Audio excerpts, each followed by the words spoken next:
Hello friends, and welcome to today's vlog.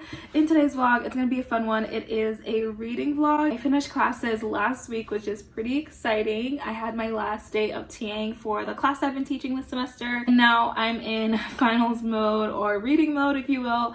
I have 2 papers due, 40 pages due in the next 4 days. And so once again, it's gonna be a treacherous one. But I have a historiography paper that I need to do. And this is just half of the books that I need to read for that. Luckily I've actually started reading, but I have like 2 or 3 books to get through before I actually get to writing. And so I'm going to be taking you along as I read and write for my finals. And if you're new here, I'm Georga-Kay. I'm a second year history PhD student. I film these weeks of my life, day in my life, academic and reading content.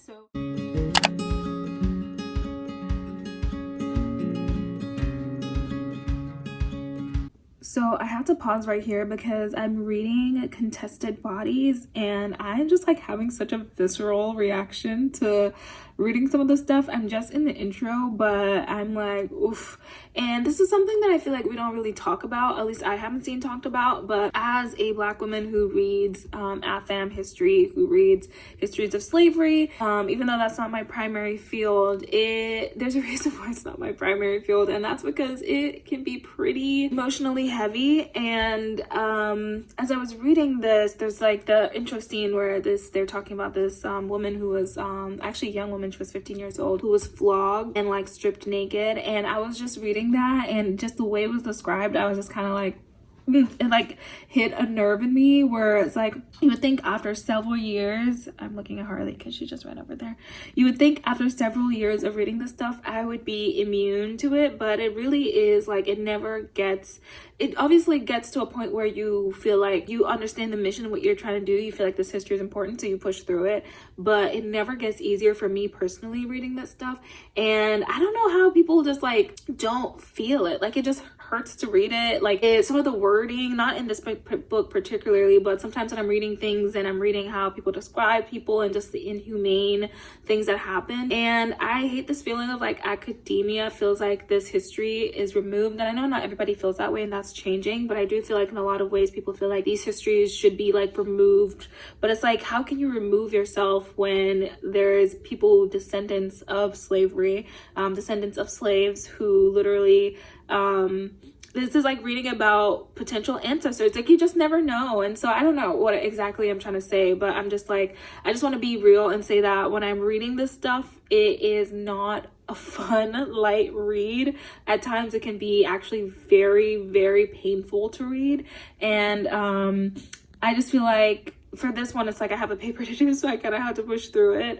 But at times I really wish that I had like more of like that emotional space to be like, I actually don't feel like I'm in the right place to read this, or maybe I perhaps just need to take a break or something. But it's not easy. Doing this type of work is not easy, and sometimes not very fun. Baby, you don't know what you do to me. Between me and you, I feel a chemistry. I won't let no one come and take your place, 'cause the love you give, it can't be replaced.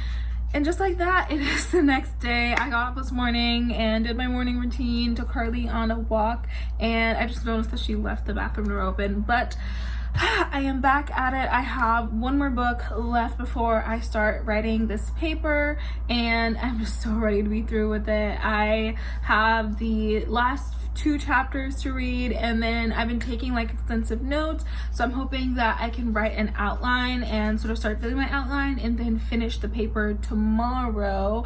And I'm going to be trying something a little bit different. I'm going to try to dictate the paper, since I typically sit and write and my fingers get really crampy. So I'm going to try to do just do like a speech to text and just speak it out, and hopefully that works. But yes, we're back at it, still going, and I'm going to be working through the weekend, so I'm going to be taking you guys along.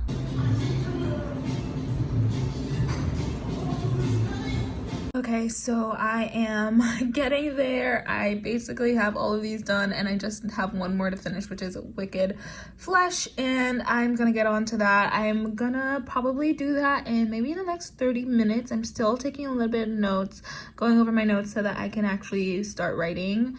but so far so good. This is how I've been organizing it, which is not complicated or interesting at all. It's just like a Google Doc with all of the titles, and then I just like highlight them when I'm done. When I'm actually like finished, I'll have to put it together like a formal bibliography and everything, but for now I just wanted to keep it simple. And then I've been keeping this list as just like my plain list, and then I have my notes in Notion.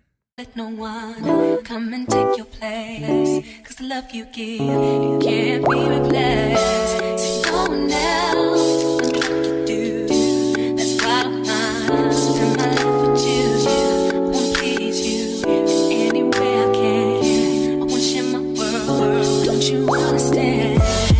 Your love is a one in a million. It goes on and on and on. You give all day long. Your love is one in a million. It goes on. It's been a few days later now. I've officially submitted, yay! And I got my grade back, and I got an A on my historiography paper. I got an A on both the classes that I was taking this semester, and I feel refreshed. I feel like I look better now because I'm just in such a better place. I kind of fell off vlogging towards the end of me reading all of those books because it is aesthetic, but it's honestly just a really brutal process having to read that much, having to wrap up papers so quickly, and having to grade at the same time. I am currently still grading for my students, so I'm technically not even done. And so yesterday I actually took Harley and we went to campus because I had to pick up some things from campus, and it was really nice. We got to walk around and campus was basically empty. The last two students were kind of moving out, and so that was just really nice to go. And I took her to the history department for the first time, which was really cool. And I figured I'd take her since I knew it would be empty.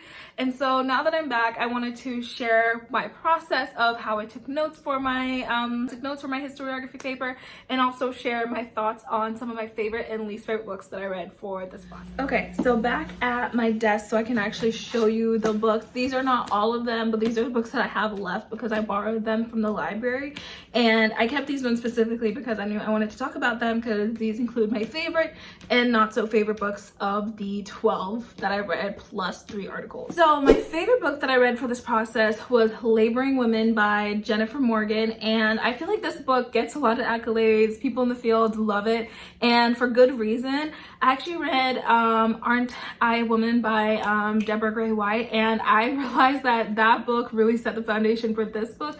And I think Morgan actually cites Gray White a few times, which I figured she would once I read that one. And I would just say this is a really, really brilliant book. It takes something really obvious, such the fact that Black women's reproduction was used to prop up slavery and was central to slavery, and just brilliantly uncovers it. I feel like I really like Morgan's writing style, and I actually went to an event with her a few weeks ago, and it was really nice. And I feel like that kind of influenced the way I read this book, because I was just thinking that she was brilliant while she was talking. And so I do feel like I'm a little bit biased, but this is my favorite book that I read for this process, and I feel like it's one that I'll keep rereading, even though out of my field in the sense that I do 20th century, but I do Black women's history and gender analysis, so I feel like I still find a lot to work with in this book. Next book that I really enjoyed was Black Rice by Judith Ann Kearney, and this one was a really interesting read because it was written by, I think she does geography or geology.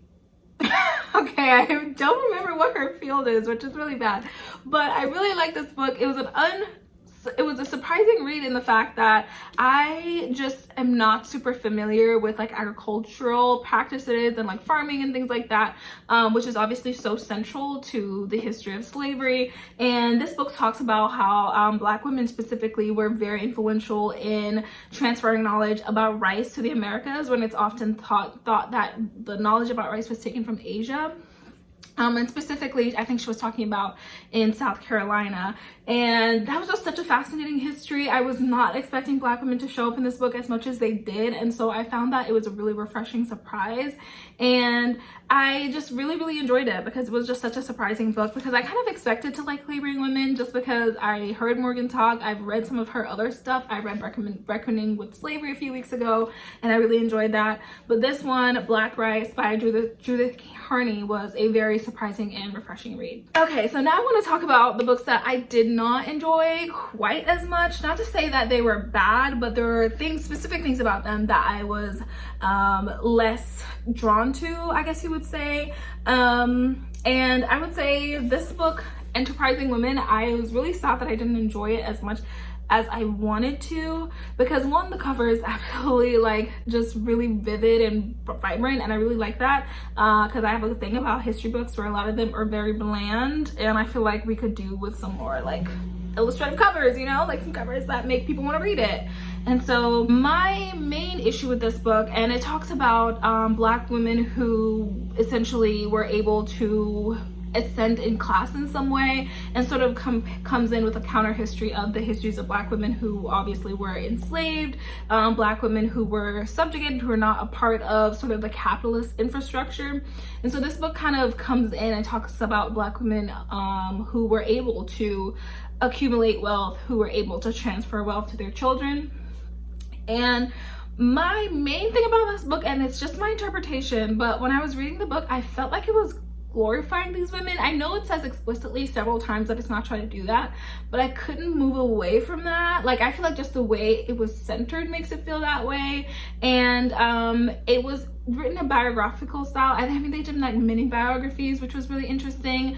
But I just feel like in sort of centering these women and saying that they were like exceptional and these things, which is obviously true because they were able to do something that not a lot of other women were able to do. But I do feel like in that exceptionalizing, it kind of like comes across as romanticizing, which I know was not the intention, but I just could not get away from that feeling while reading this book. And so I don't know how to feel about that, because a lot of these women were like enslavers, and I just feel like even though they were Black women, like participating in the systems of exploitation, also being trapped in it themselves, like I just feel like, I don't know. And then I also wrote my paper about agency and how I feel like agency is overused in a lot of these histories, sometimes implicitly, sometimes explicitly. I feel like with this one, I kind of have a similar critique of it. So then the other one that I did not love quite as much, and it might have just been my reading experience, so I do want to caveat that, and it's Voices of the Enslaved. I really liked it at first, but I think maybe because I was towards the end of reading all the books, and I had been reading 12 books in a very short period of time, like less than 2 weeks, I was a little bit burnt out, and I just found this one not to be quite as engaging. And I don't know what it was, but the writing didn't really capture me, and I really wanted to love these stories, and it was interesting. I definitely think it's an interesting read, and I think it's valuable, but I think it might have been just because I was at the end of my reading experience. I just did not enjoy the process of reading this book as much, and so I kind of was like dragging on by the end of it. Okay, so now I want to go ahead and share how I kept track of all the things that I had to read as I was going through this process, because I kind of use this as a chance to figure out my process for how I'm going to read for fields, which I'm going to make a whole video about reading for comprehensive exams as a history PhD student, my process, how I'm planning to go about it. But I've been using the classes that I've had and the readings that I've had to sort of figure out how I want to take notes, to figure out how I want to just get everything together and get the process to be a little bit more seamless, because I start reading for them next semester. And so I'll take you guys through how I took notes for this one. So let's get a little bit closer. So I'm doing this on Notion because this is how I plan to do it for my field exams, and I was using this as a little tester. And so I have the status of the books, I have the author, field, and there's no field there because these were not specifically for my fields. And then I have themes, and also fields are like my comprehensive exams, because I know that they're called different things. At Brown they're called field exams, but they are just like your typical PhD comprehensive exams. And then I do themes, length of the book, year published, and then I will do like the citation. And everything isn't filled out, but this is how I figured that I would have it. And I actually really like this, and I think I'll keep it for my fields. So I wanted to pull up a blank sort of template, and this is what I use for all of them. So for each book, outside of like the main things that I have up here, I have a summary section. I talk about the intervention, what the author is presenting that's new in the field, key terms, and then I do methods or other notable authors cited.